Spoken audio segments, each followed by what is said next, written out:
Mi nombre es Gerson Montes Pachón. A continuación, realizaré un ejercicio sobre el tema momento de inercia y teorema de Steiner. En este problema hallaremos la área sombreada de las figuras, determinaremos el momento de inercia y por último el radio de giro del área con respecto al eje X. Antes de empezar a calcular el centro de las figuras, lo primero que hice fue dividir toda la figura en tres partes. Lo dividí en tres rectángulos, figura 1, figura 2 y figura 3. Como todas mis medidas están establecidas con respecto al eje X, voy a tomar como un eje referencial. Quiere decir que el centroide que calcularé va a ser la medida del eje X hasta el eje centroidal, o sea que este pasará por debajo del eje X. Porque a simple vista podemos ver que el área de la figura 3 es mayor que el área de la figura 1. Pasaremos a hallar el área de las figuras. Empezaremos con la figura 1. Sabemos que es un rectángulo, podemos ver que es un rectángulo, y el área de un rectángulo es base por altura, donde la base será 24, por la suma de 12 más 12, y la altura será 6.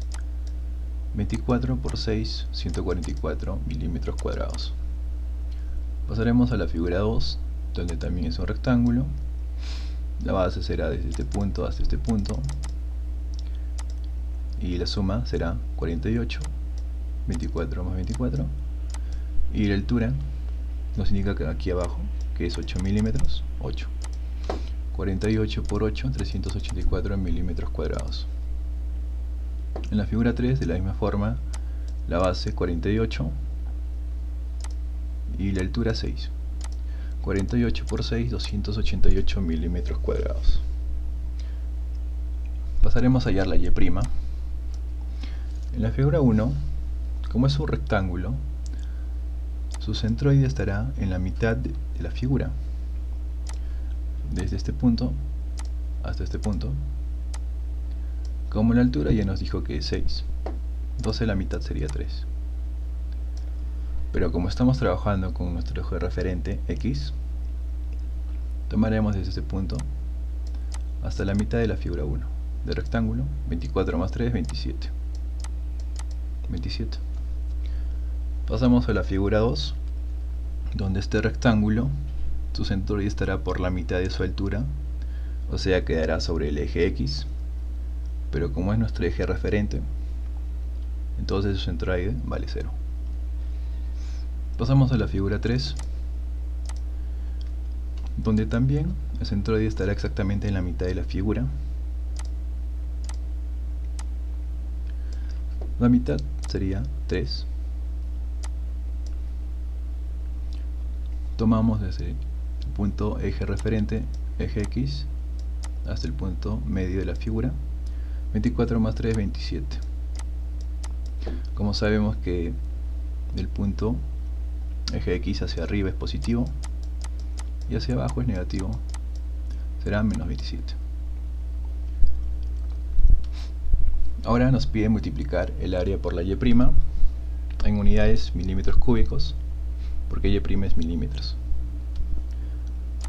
Entonces multiplicaremos el área de la figura 1, 144 por 27, nos da 3.888 milímetros cúbicos. Figura 2, 384 milímetros cuadrados por 0, 0 milímetros cúbicos. Figura 3, 288 milímetros cuadrados por menos 27, menos 7.776. Ahora hallaremos la suma de las figuras en el área.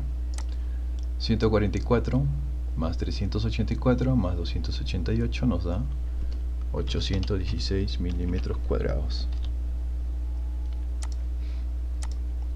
Y la suma del área por la Y', 3.888 menos 7.776 nos da menos 3.888 milímetros cúbicos.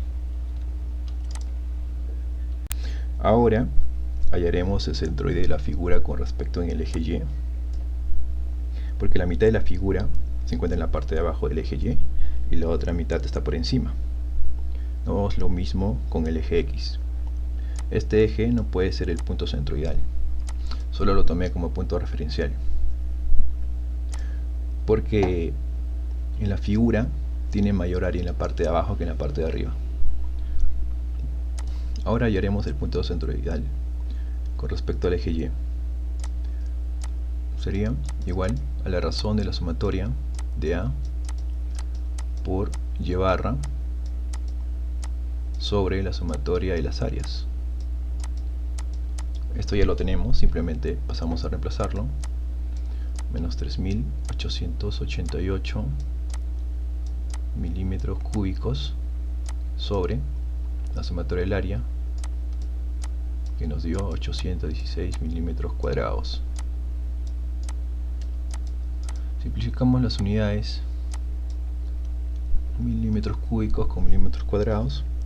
Como Y barra está en milímetros cúbicos, entonces esto nos quedaría menos 4.764 unidades milímetros. Entonces acabamos de hallar el centro de la figura con respecto en el eje Y. Pero, ¿qué pasaría si nos pidiera hallar el centro de la figura con respecto a su base? Simplemente nos pide la diferencia entre este punto y el punto medio.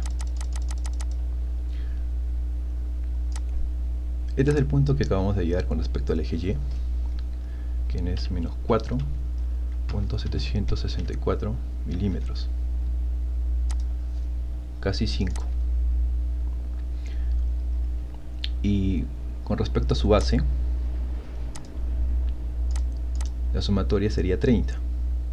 24 más 6, 30.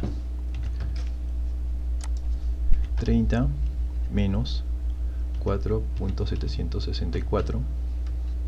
Esto nos da 25.236 milímetros. Entonces acabamos de hallar el centroide de la figura con respecto a su base. De esta manera es como se calcula el centroide. Ahora hallaremos el momento de inercia en el eje X. Para hallar el momento de inercia en el eje X, solamente se sumaría el momento de inercia de la figura 1 más el momento de inercia de la figura 2 más el momento de inercia de la figura 3.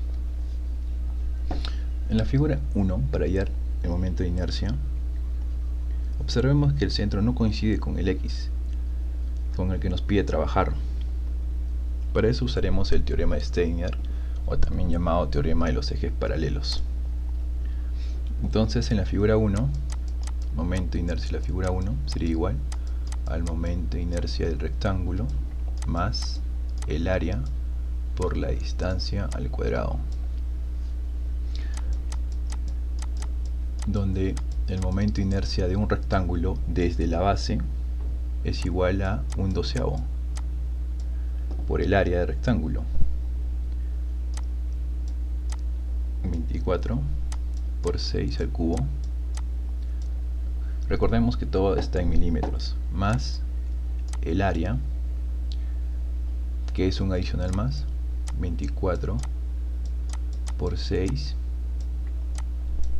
por la distancia, y la distancia va a ser desde el punto referencial, desde el punto del eje X hasta el punto centroidal de la figura 1, o sea, 24 más la mitad de 6 de la altura de la figura 1, 3, sería 27 al cuadrado. Recordemos que el teorema de Steiner solo es esta parte. Procedemos a operar. Esto nos sale 432 más 104.976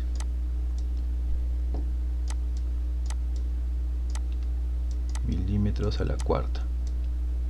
Entonces el momento de inercia de la figura 1 nos da 105.408 milímetros a la cuarta. Ahora pasaremos a hallar el momento de inercia de la figura 2. Para la figura 2 también tenemos un rectángulo. Entonces el momento de inercia de un rectángulo es 1/12 por el área del rectángulo desde su base, que es 8 por 48 al cubo. En este caso ya nos usaré el teorema de Steiner, porque el punto medio centroidal de la figura 2 coincide con el punto referencial del eje X.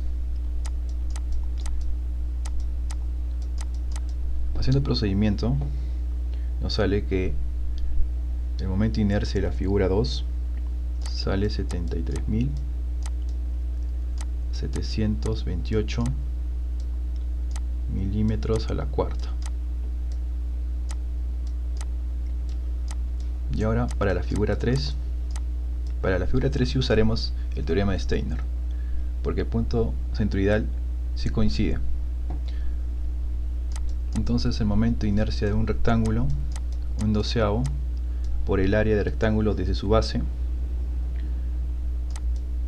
48 por 6 al cubo, más el área, 48 por 6 por la distancia. Ahora la distancia se da desde el punto referencial hasta el punto centroidal de la figura. Tenemos aquí 24 y la altura de este rectángulo es 6 y la mitad es 3, sería 27 al cuadrado. Operando tenemos que el momento de inercia de la figura 3 es 210.816 milímetros a la cuarta. Ahora simplemente pasamos a reemplazar para obtener el momento de inercia en el eje X, sumado el momento de inercia de la figura 1, de la figura 2 y de la figura 3. El momento de inercia en el eje X sale 389.952 milímetros a la cuarta. Y por último, hallaremos el radio de giro con respecto al eje X. El radio de giro con respecto al eje X se nota como K sub X es igual a la raíz de momento de inercia con respecto al eje X sobre el área total de la figura. Bueno, ambos valores ya lo tenemos, solo quedaría por reemplazar. Raíz de 389.952 milímetros a la cuarta sobre el área total de la figura, 816 milímetros al cuadrado. Bueno, se van las unidades, milímetros a la cuarta, milímetros al cuadrado, me quedaría milímetros al cuadrado, pero cuando extraiga la raíz cuadrada me va a quedar solo milímetros, y K sub X, que es la radio de giro, solo se da en milímetros. Entonces me quedaría 21.9 milímetros. Eso sería todo.